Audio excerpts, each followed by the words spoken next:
Hello there, fellow scamp enthusiasts. It's been a long time since I've last posted a video. The simple reason for that is that it's summertime. Been off on the holidays, drove all the way through Europe, actually following the same path as old Jack the Crow down the Danube, and went to Bulgaria for a few weeks. So there's not been a lot going on in terms of boat building.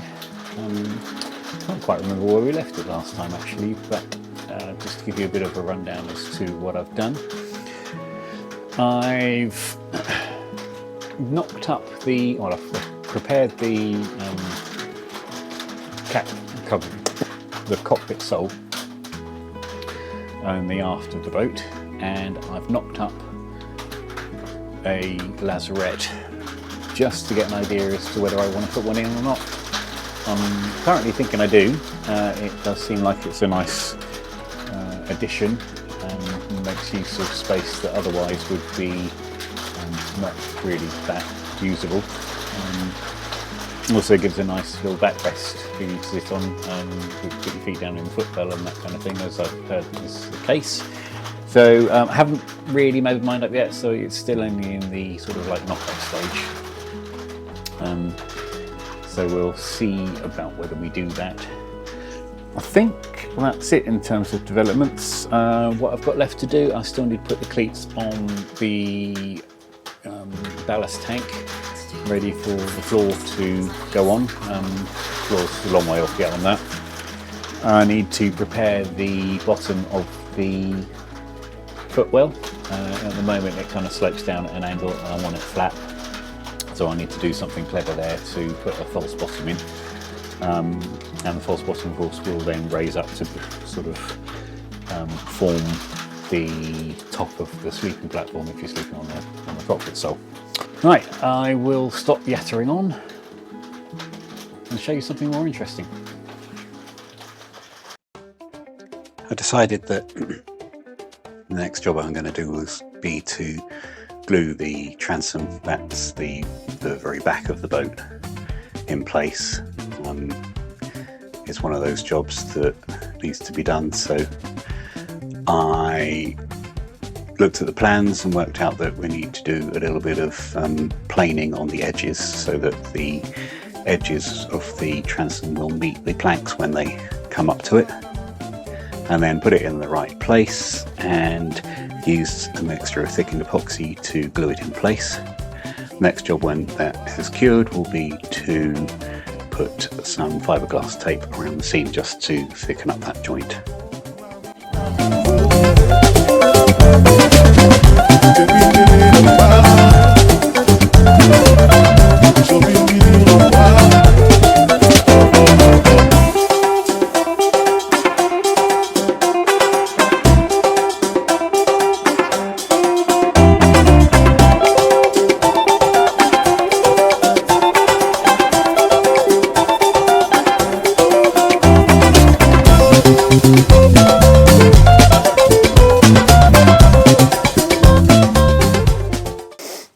So I was rooting around in my late father-in-law's shed in Bulgaria and happened to come across these hurricane lamps.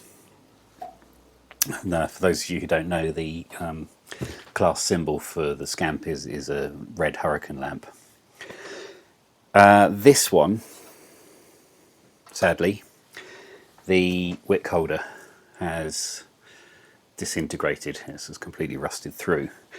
But I did a little bit of searching on the interwebs, and you can see that this is a bat number 158, and it turns out that that's a direct copy of a hurricane lamp that is still in production today. So I have ordered a new one of these, and I'm hoping that that means that I'll be able to get this rather sweet little hurricane lamp working.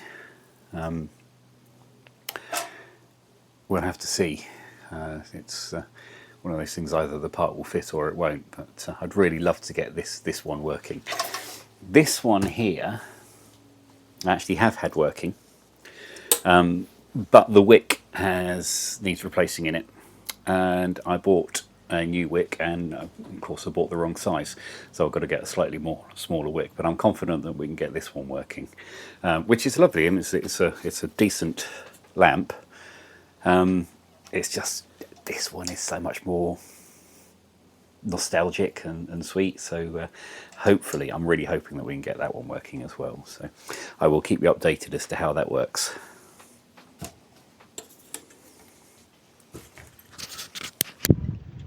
This is my friend's invention. He calls it the She Boiler 2000. What it's for, you attach it to your halyard that's got a stuck sheave at the top of the mast, and it goes up the halyard, pokes itself into the sheave, and then squeezes oil out. That's the plan anyway. So I'm going to give it a go.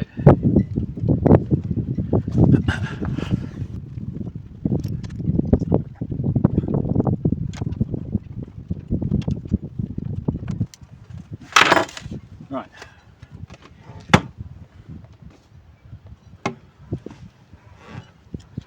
Cut all the zip ties.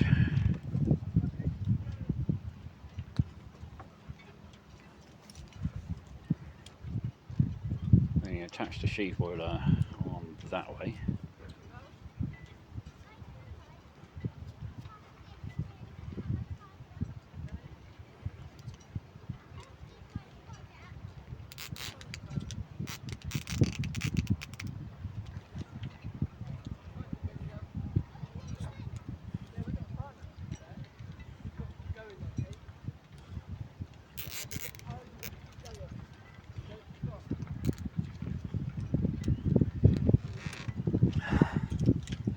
There's a little sponge in there. Hopefully this can of WD-40 is still good. Yep.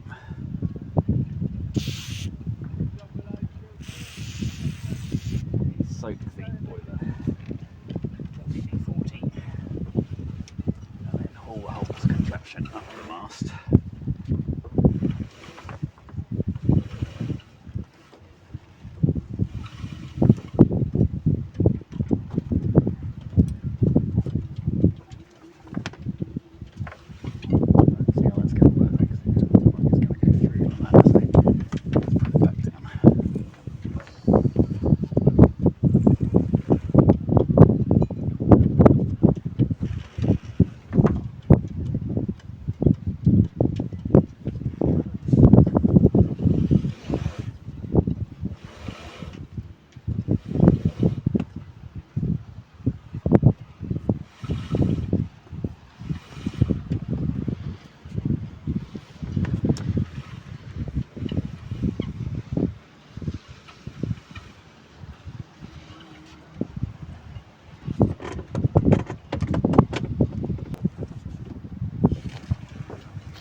I think that worked.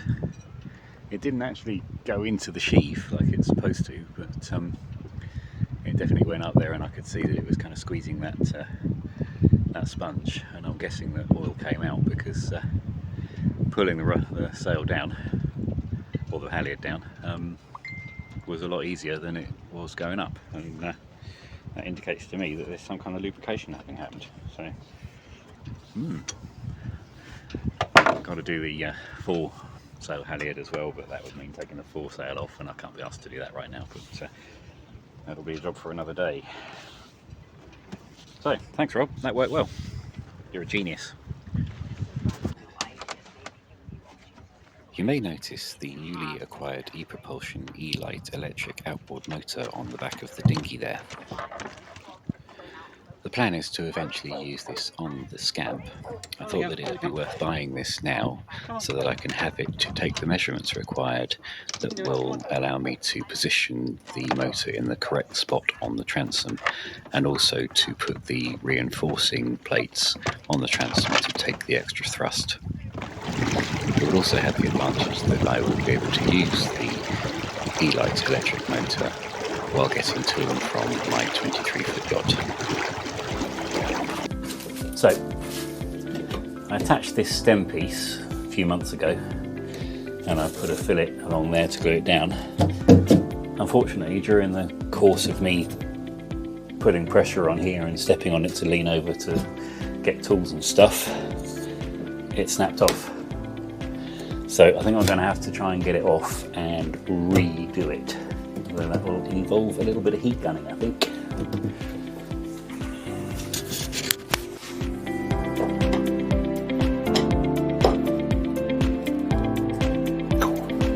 Yeah, that's not coming out. That one is.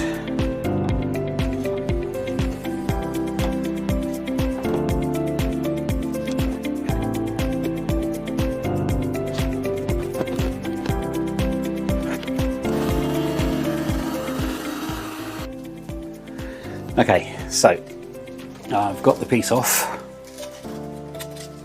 so I just need to tidy up this edge and then sand down the edge that it's going to stick onto, and then I'll be able to put it back on again. I've said it before and I'll say it again, a heat gun is an absolutely essential tool when you're building a boat out of epoxy. It means that if you do make any mistakes, then you can get the piece off, and any drips and things and those sort of stuff, you can easily get rid of them. Absolute must-have tool. Is probably one of the things that I would recommend most if you're going to be doing any epoxy work, because it's a lifesaver.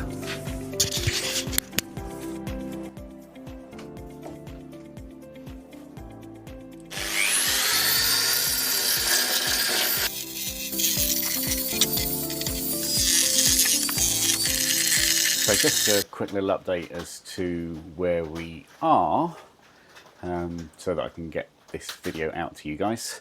You see that we've got the transom on, and I've put the ribbon tape along the edges just to secure that.